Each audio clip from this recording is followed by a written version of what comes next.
కాకాణిపై case నమోదు చేయాలి. బెదిరింపు వీడియోను సుమోటోగా స్వీకరించాలి. ఈ నెల 10వ తేదీన సర్వేపల్లి వైసీపీ అభ్యర్థి కాకాని గోవర్ధన్ రెడ్డి పొదలకూరు మండలం లింగంపల్లి ఎన్నికల ప్రచారంలో ఓటర్లను బెదిరిస్తూ చేసిన ప్రసంగం పాటవాన్ని ఎన్నికల కమిషన్ సుమోటోగా స్వీకరించి అతనిపై కేసు నమోదు చేయాలని టీడీపీ నాయకులు డిమాండ్ చేశారు.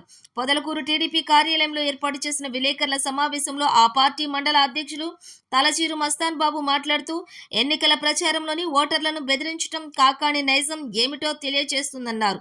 తానే మళ్లీ ఎన్నికల్లో తిరిగి విజయం సాధించబోతున్నానని, తనకు ఓటు వేయని వారు ఇతర రాష్ట్రాలకు పారిపోవాల్సి వస్తుందని హెచ్చరించారు.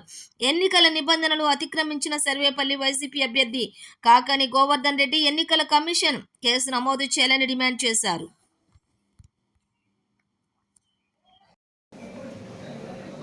ఈ రాష్ట్రంలో గత 5 సంవత్సరాల నుంచి రాష్ట్రంలో సైకో, ఈ జిల్లాలో ఈ మంత్రి కాకాని గోవర్ధన్ రెడ్డి మరో సైకోలాగా తెలుగుదేశం పార్టీ నాయకులని కార్యకర్తలని వేధించడం మనందరికీ తెలిసిందే. అనేక రకాలుగా గత ప్రభుత్వాల్లో పనిచేసినటువంటి నాయకులు అభివృద్ధితో పోటీ పడ్డారు. అంతకుముందు ఎవరైనా రాజకీయ నాయకుల్లో ఎవరు ఎక్కువ పనిచేశారు, ఎవరు అభివృద్ధి చేశారు అనే దాంట్లో పోటీ పడేది. ఇక్కడ ఈ ప్రభుత్వంలో ఈ సైకోలు రాష్ట్రంలో కానీ, జిల్లాలో కానీ, నియోజకవర్గంలో కానీ కేసులు పెట్టడంలో పోటీ పడ్డారు. పోటీ కాదు, వారికి ఇంకా 100 సంవత్సరాల తర్వాత కూడా ఈ సైకోలకి కేసులు పెట్టి ప్రజలని, నాయకుల్ని వేధించినటువంటి విధానం ఎవరు చేయలేరు. వీళ్ళకి ఇక మరో 100 సంవత్సరాల చరిత్రలో కూడా కేసులు పెట్టి వేధించడంలో వీరి రికార్డును అధిగమించే శక్తి ఎవరికి ఉండబోదనుకుంటున్నా నేను. రేపు 4వ తేదీతో అంతం కాబోతున్నటువంటి ఈ ప్రభుత్వం ఈ రోజుకి కూడా వేధింపులు మానలా, అధికారులు బెదిరించడం మానలా. మానవతా దృక్పథంతో ఎప్పుడో 12వ తేదీ ఏప్రిల్లో పెద్దలు చంద్రమోహన్ రెడ్డి గారు ప్రచార కార్యక్రమాలలో వెళ్తున్నప్పుడు తిరులోపల్లి ఎస్టీ కాలనీలో చిన్న పిల్లలు చెప్పులు లేకుండా నడుస్తుంటే చూసి చెరించిన ఆయన ఓ 50 రూపాయలు ఆ పిల్లవాడికి ఎవరికో ఇచ్చారంట. దాని మీద అనేక ఎంక్వైరీలు వేశారు. గతంలో 2 సార్లు అధికారులు మానవతా దృక్పథంతో వారు అడిగితే ఆయన ప్రచారానికి, ఓట్లకి కాదు, ఆనాటికి ఆయన అభ్యర్థి కాదు, ఎన్నికల సమగ్రతలో భాగంగా తిరుగుతున్నాం ఇచ్చారని 2 సార్లు అధికారులు రిపోర్ట్ రాసినా కానీ ఈ మంత్రి ఈయన పైచాచిక ఆనందం కోసం అధికారులు బెదిరించి నిన్న రాత్రి ఒక కేసు నమోదు చేయడం జరిగింది. సంతోషం. ఆఖరి వరకు మీ అధికారాన్ని పుష్కలంగా వినియోగించుకుంటున్నారు. మీరు మాకందరికి కూడా రేపు రాబోయే రోజుల్లో ఆదర్శంగా ఉంటారు పాపం. అయితే ఈ మంత్రి గత నెలలో 10వ తేదీ ఎన్నికల ఎలక్షన్ 13 జరిగింది.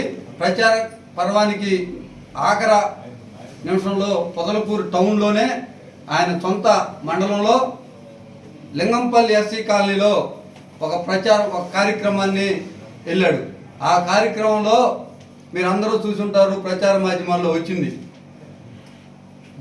మంత్రిగా ఉండి, స్థానిక శాసనసభ్యుడిగా ఉండి, అభ్యర్థిగా ఉండి నేను వస్తున్నా, పొనుకున్న నన్ను తట్టి లేపారు, 20 రోజుల్లో నేను వస్తున్నా, మీరందరూ హైదరాబాద్కి, బెంగళూరుకి పారిపోయేటట్టు చేస్తానని బెదిరించాడు. ఓట్లు వేసేటప్పుడు ఆలోచించుకోండి, నేను స్థానికుడిని, నాకు ఇకపోతే మీకు అందరికీ పుట్టగతులు మీ అంతు చూస్తానని బెదిరించాడు. అవన్నీ తప్పులు కాదా అని నేను అడుగుతున్నా. నేను ఇప్పుడు డిమాండ్ చేస్తున్నా, ఆ వీడియోని సుమోటాగా తీసుకోవాలి. ఆర్ఓ గారు, ఎన్నికల కమిషనర్ వెంటనే కేసు నమోదు చేయాలి. ఆ ఎస్సీ కాలనీలో బెదిరించాడు, బెదిరించినట్టు వీడియో సాక్ష్యాలు ఉన్నాయి, మీడియాలో వచ్చింది. మరి ఎందుకు కేసు కట్టట్లేదు అధికారులు అని అడుగుతున్నా. మీరు ఓటమి అంచున చేరి ఈ ప్రజలని బెదిరించడం, మంత్రిగా ఉండి నేను వస్తే 20 రోజుల తర్వాత ఈ నియోజకవర్గంలో నాకు ఓటైన వారు ఎవరిని ఉండేను, మిమ్మల్ని అందరినీ హైదరాబాద్కి, బెంగళూరుకి తరలిస్తానంటూ తప్పు కాదా అంటున్నా. ఆ విధంగా బెదిరించడం ఎన్నికల నిబంధనలకు విరుద్ధం కాదా అని నేను అడుగుతా ఉన్నాను. కాబట్టి అధికారులు తక్షణం స్పందించాలి.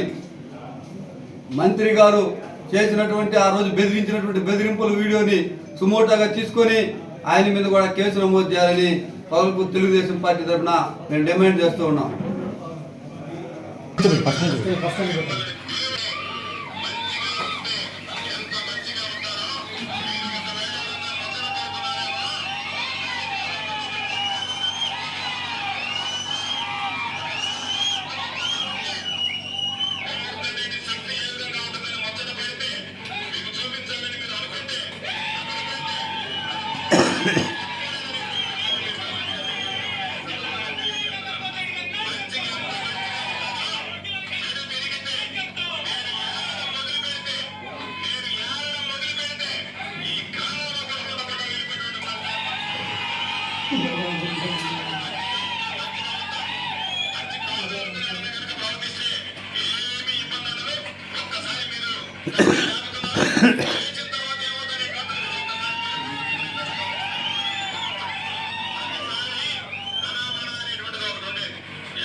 చెప్పేవారు